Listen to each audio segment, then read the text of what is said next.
Hey guys, this is Tyforce Games. I'm back to a review of the Power Rangers 2017 movie. And I just gotta talk about this while it's fresh on my mind. I'm literally recording this at like almost 10 o'clock at night, I will not lie. Because I just got back from seeing the movie, and I just like, I gotta talk about it while it's fresh on my mind. And, so, here's, here's, um, here's what. Okay, I'm sorry. Can I just say, best Power Rangers movie yet? Then again, that's not really saying much considering Turbo was, and the original one. Well, what had a bad reception too. Though I gotta say the original like 1997 or 98, sometime around when I was born, I guess. But yeah, the original version, I actually liked it. I won't lie. Yeah, I, I actually really like that. I mean, I know it's very punny and had a horrible CGI. Give them a break about that, guys. It was the 1990s, but I know it was like Jurassic Park, but still. Okay, but anyway, this movie, it did a good job. It's a good movie. This new Power Rangers movie, it's a good one. Like, if you want it is PG-13 Power Rangers. It's what we want. It's kind of what we've been asking for, I guess. I guess I should say, because still one of my favorite seasons was a darker one, which was RPM. Check that one out if you want, because RPM is a really underrated season. I loved it. But anyway, back to the movie. Let's see. How can I summarize this without spoiling it? Now, okay, this will include spoilers, but in case you're this far, I'm just gonna give you a full summary of what happened. You can go check it out yourself. Then you can come back for the spoiler section, because after what I'm about to say, there's going to be spoilers, because I slip up and there's no way I can separate this into like a non-spoiler review and a spoiler review all in the same video. So yeah, so here's the summary. Here's the summary. 5 teenagers trained to be superheroes, while Rita, to stop Rita from destroying her Krispy Kreme. I'm not even kidding. I'm not even kidding. That is a good that is a one sentence summary of the movie. But yeah, okay. Now on is gonna be spoilers, and if you don't want, just know it's a good movie. It's a really good movie, and you should definitely go check it out if you're a Power Rangers fan, or really just a superhero fan in general. And so, next from now on is the spoiler. Well, I will say spoilers and no holding back. So you stop the video if you haven't seen the movie yet. Go watch the movie, and then you get the gist of it. You get the gist of what I'm saying. All right. It starts out with a good old, you know what? Okay. Start over. The characters. Okay, there's Jason Scott, I believe. Jason Scott. I'm just gonna call him Jason, whatever. And so Jason is basically the quarterback of Angel Grove High, and he's a pretty cool guy. I mean, then again, Jason's the hardest to pin down for me. Like, at least in the beginning, when we first meet him, he's pulling a prank on another team, like on another school, and this immediately struck me as, okay, so he's basically a bad boy.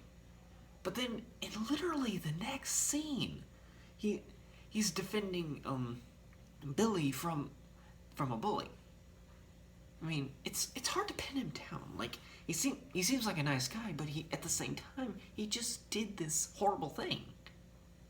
I mean, that's not really a good way to build, give us a, first impression of the character. But then again, first impressions are everything, and Jason is, progressively gets better, and he's good. He's a cool guy. And so then I mentioned him in Jason. So Billy, he is the Blue Ranger. Jason's the Red Ranger, in case you know. But Billy is the Blue Ranger, and he is basically a nerd. He's the nerd, like kind of like he was in the original show, but he was he's okay. He's cool. Like immediately you pin down like he's the nerd, but somehow he got in detention. It's the Breakfast Club, but but yeah. And here's the thing: it's unknown to us why he's in detention until maybe like 3/4 of the way through the movie. Like it's weird. Like we don't. I mean, I found that a bit weird. Like you got. He seems like he's a good kid, but at the same time, yeah, he. I was wondering, like 3/4 through the movie, I was still wondering how on earth did Billy get attention, and it's finally explained when they're all talking around with each other, and it's good. But anyway, okay. Next character, Kimberly. She's good, definitely good. She is Kimberly Hart, the Pink Ranger. How to describe her? She's kind of self-hating. I mean, she did a horrible thing and thinks that defines her, but Jason talks to her about it. It's well, I do like she's I'm sorry, I'm horrible at this. I really need to like write things down. Next time I do a review, if I ever do, I'm gonna have to write things down. But anyway, so Kimberly.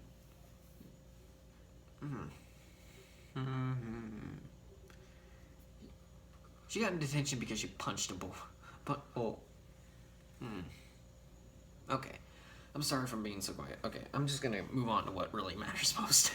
Okay, her chemistry with Jason. I liked it. Like, I know they weren't a thing in the original show, and that's fine. It's the show. It's the original show. Are you really gonna argue? But this is a new movie. It's a new concept. But apparently, remember in like one of the trailers when it shows the two Jason and Kimberly making out, they cut that out of the movie. Like, I will not lie, they cut. I'm honest. They cut that out of the movie for some reason. And I'm just like, okay, that's weird. But I mean, sure. It wasn't a thing in the show, and we can't get the fans too upset. But because Power Rangers has quite a large fan base, if you didn't know. But anyway, okay. Talking about Kimberly, I guess. Then there's Zach.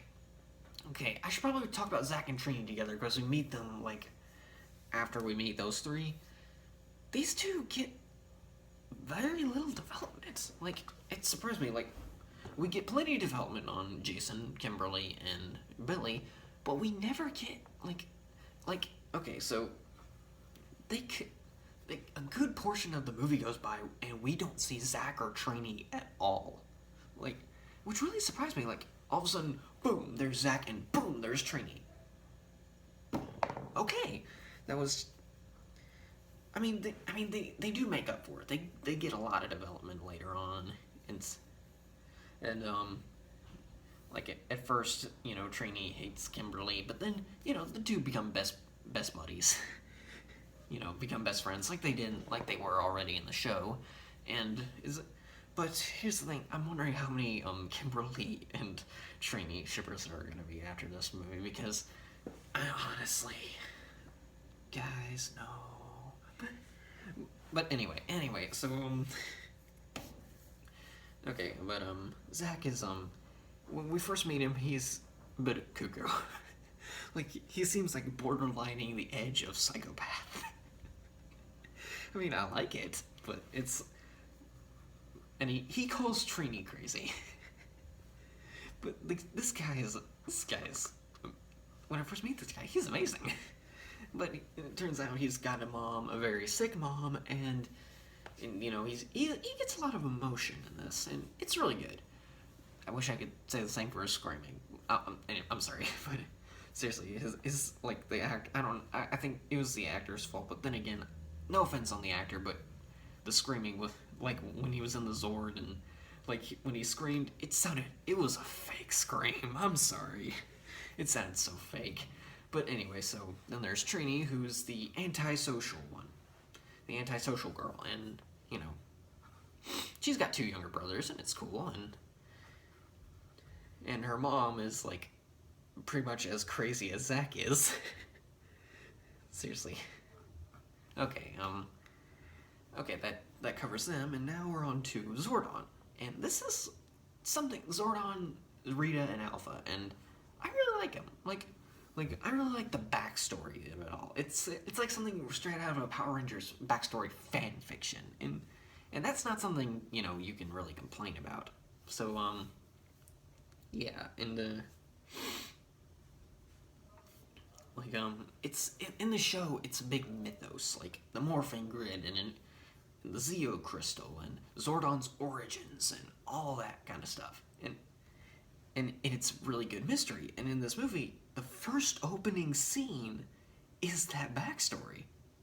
Like they're giving their own little twist on the mythos, but it's a good twist. I like it because apparently Zordon was once a ranger of the Red Ranger, and it was good. And then Rita was also once a ranger, the Green Ranger, but she lost her way, wanted to get more power, turned on them all, killed everyone but Zordon, and well, was incapacitated for millions, hundreds of millions of years, I guess, or 65 million years, as Alpha put it.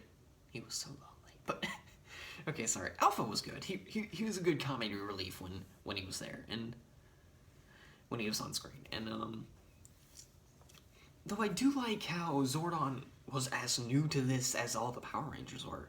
Like in the original show, he'd been around just waiting there with Alpha until Rita came back, and then, but in the show, he was basically brought back because all the teens had come onto the spaceship, and yeah, and Zordon was kind of revived into a wall. He, he was talking via program on the wall. Oh, and I should probably mention Zordon is played by Bryan Cranston, and as always, Bryan Cranston in anything is amazing. So nice, but anyway, in I love the backstory, and it leaves a lot of things like in the end. Okay, I'm getting way ahead of myself here. So then basically they meet Billy's basically digging for something. He drags Jason along, and eventually Kimberly's just kind of there for some reason, and Zach and Trini are pretty much there all the time. So it's not. At least they had an excuse. Kimberly had no excuse for being there, but anyway, so they find the coins. They try to escape from the security, but their car gets hit by a train, but all of a sudden they just wake up and back in their homes, completely fine.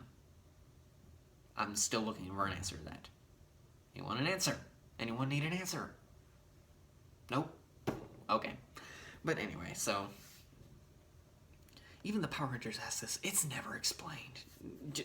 Don't ask.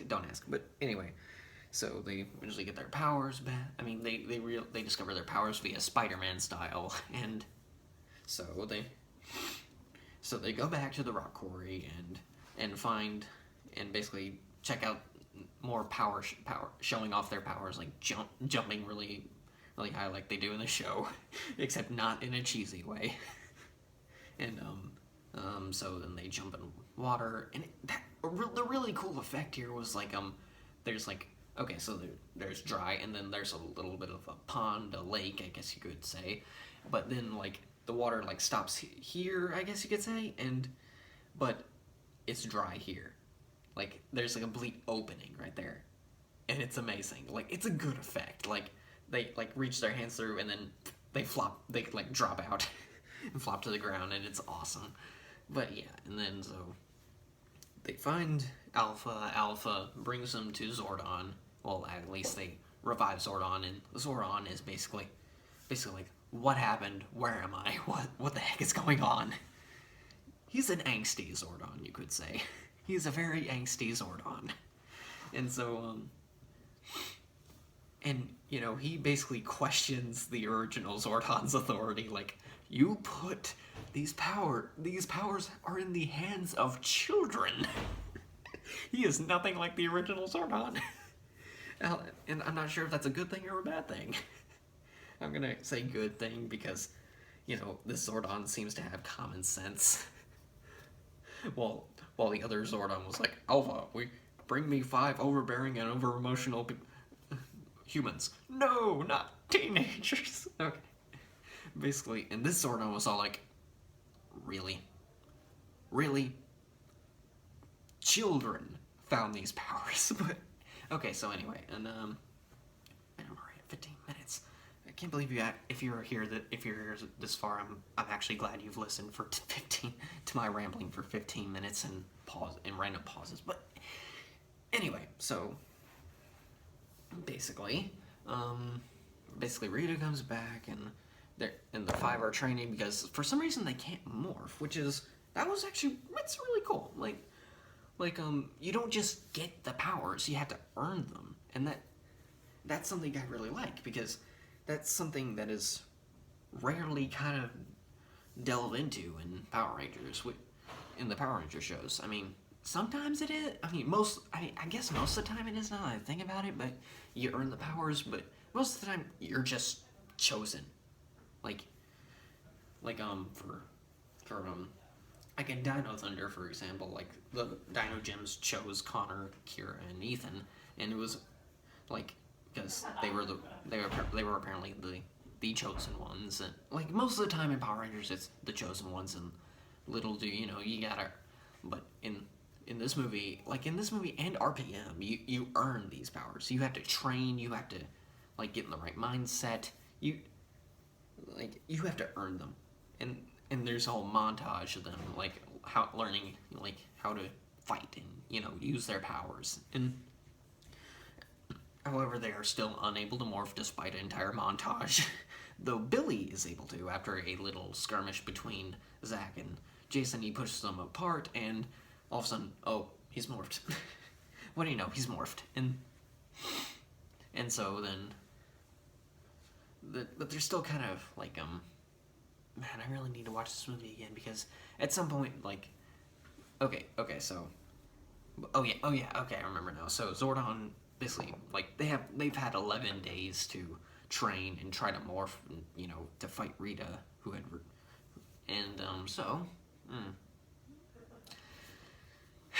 so Zordon's basically saying, nope.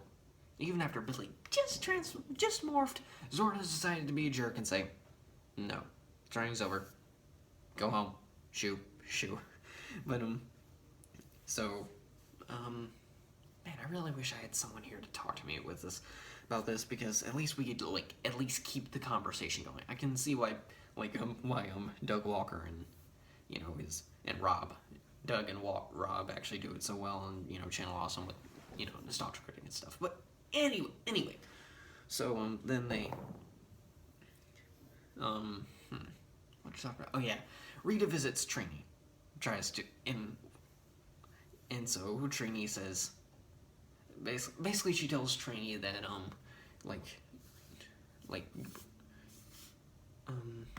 once you find the Zeo Crystal, like I will spare your life, Oh yeah, I should probably mention the Zeo Crystal. I don't think I've ever explained the Zeo Crystal yet, but anyway, Zeo Crystal was basically, there's a piece of the Zeo Crystal on each planet, and it contains massive amounts of power, and if Rita got her hands on it, ultimate power, it's like 10 quadrillion nukes, like, covering the planet, and it's, as Alpha put it, but,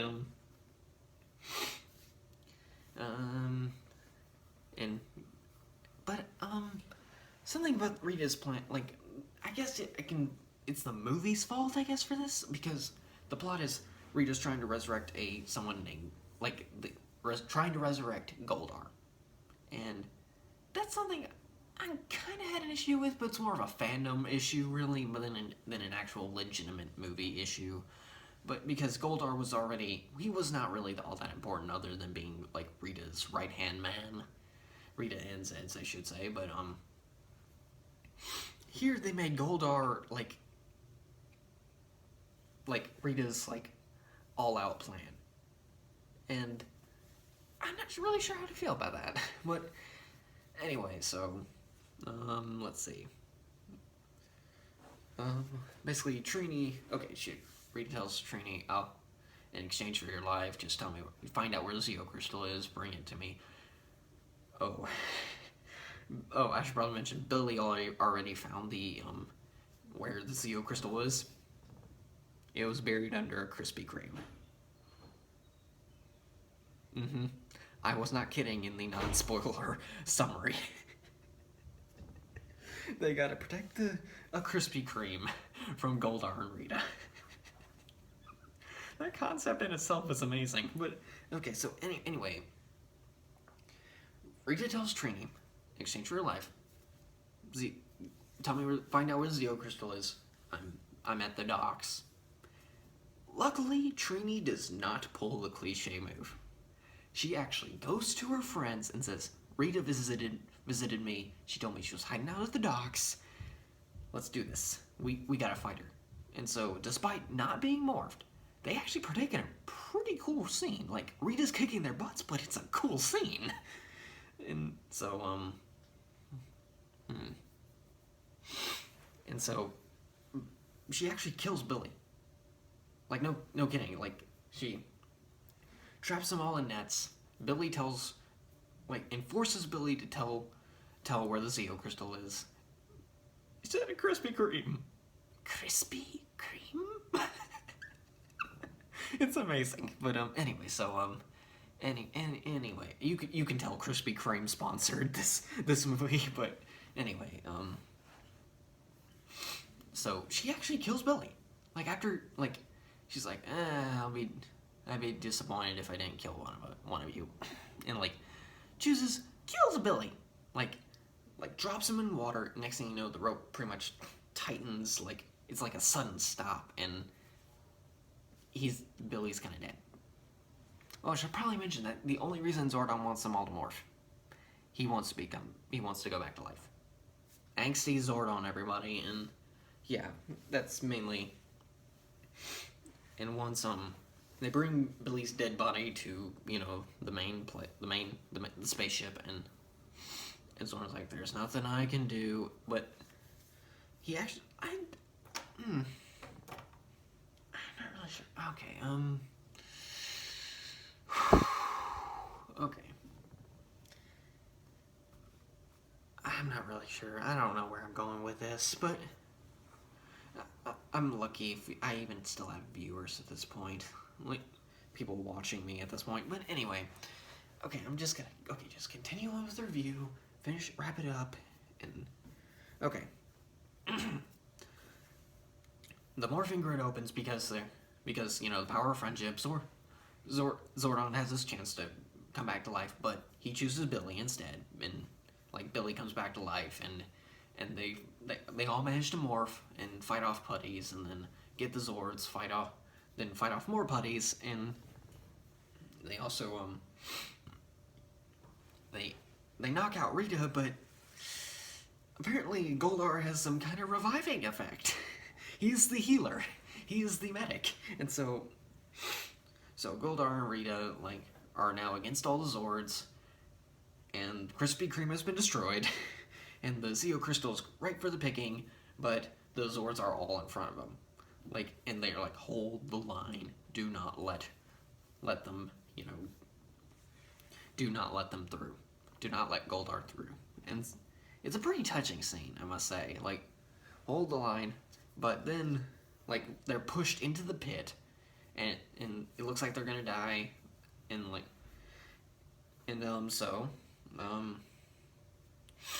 the power of friendship saves them. Is that, or here's my personal theory.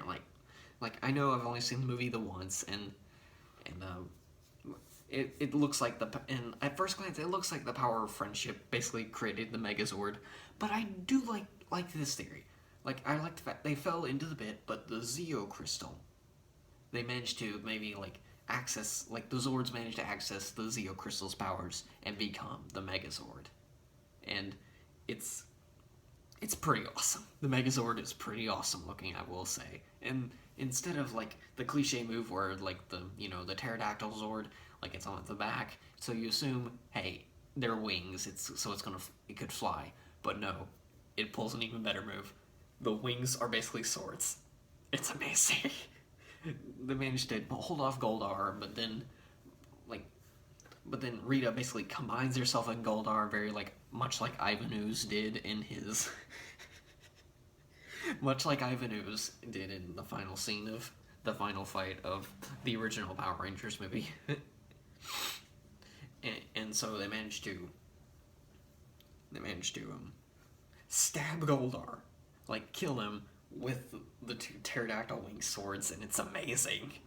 But then Rita, like, here's where it gets interesting. Well, I mean, okay, basically where, I mean, I guess you could say, okay, there's two major openings for a sequel. Like, I guess they really made these things to say, okay, we're just gonna have to wait on the response we get and see if we can make a sequel. Like, how is it, if it's responded well to, we'll make a sequel, but if it's not, oh well. So anyway, they make this. Rita comes out of Goldar and says, "You think that I'm going to be the only one after the Zeo Crystal? There will be others. Others will come for it. Not just me."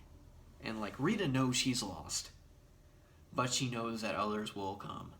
Others more powerful than her. And it's awesome. And so, but in an awesome move, she lunges at the Megazord in like a pathetic attempt to attack. Much like Cell did to Mr. Satan. And she flies into space, where she freezes to death. It was a pretty awesome move. And so it's all happy the day is saved, and you know, things end awesomely. Alright. Yeah. But there's an after credit scene. A mid credit scene, I should say. And we have a new student in detention. Tommy Oliver.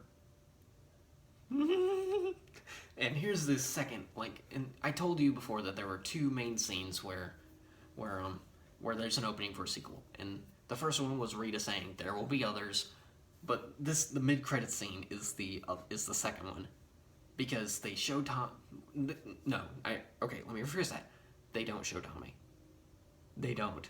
Like, they call out his name, like the teacher calls out his name, and like one of the lockers explodes.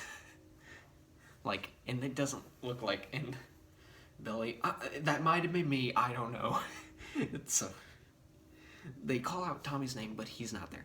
Like, we see his jacket. We see a green jacket, but an empty chair. And I really like that. Like, I forgot to tell you guys. Okay, Jason David Frank and Amy Johnson make a cameo. Like, when Megazord finished off Goldar and Rita, there was Jason David Frank, the original actor for Tommy, and Amy Jo Johnson, who was the original actress for Kimberly, and that's amazing. I immediately looked. I saw them and I was like, yes! I kid you not. I cheered in that theater. I cheered. The others might have been there, except with the exception of Trainee, because I believe her name was Chui Trang. I think I'm sorry if I mispronounced her name, because the actress for Trainee, the original actress for Trainee, she died in like, I think the year 2001 in like an accident. May God rest her soul. May the power live on. But anyway, if the others were there, like, I would not be surprised, but I only noticed Amy Jo Johnson and Jason David Frank, and that's awesome. They made their cameo. I expected them to make a cameo. It was good. I at least expected Jason David Frank to make a cameo, because his portrayal of Tommy is the best. Like, no one's gonna argue with that. Tommy Oliver is the best Ranger. He will always be, and because he's been a total of like 5-6 Power Rangers, I think. He's been okay, let's see. You could practically make an entire team out of Tommy Oliver's. He was the Green Ranger first, and then he was the White Ranger, then he was the Red Ranger, then the Red Ranger again, and then there then he came back as the Black Ranger, I believe. Yes, the Black Ranger, and we have yet to see him again, except in Megaforce, where I will not mention Megaforce again. But anyway, he will make a comeback if there is a sequel, and he will be the Green Ranger, and it will be amazing. I really hope there's a sequel, because I really like this movie.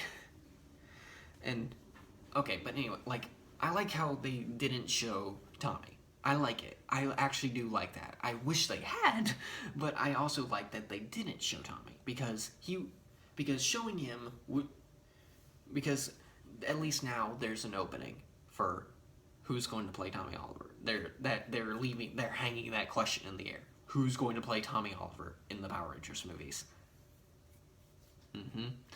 Oh dear. It's gonna be awesome. But anyway, I believe that's my review. This was an awesome movie. Go check it out. Or then again, you've already seen the spoilers. That means you've already seen it, but go see it again, because I certainly will.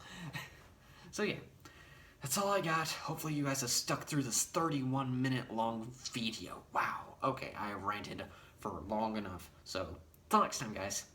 See ya.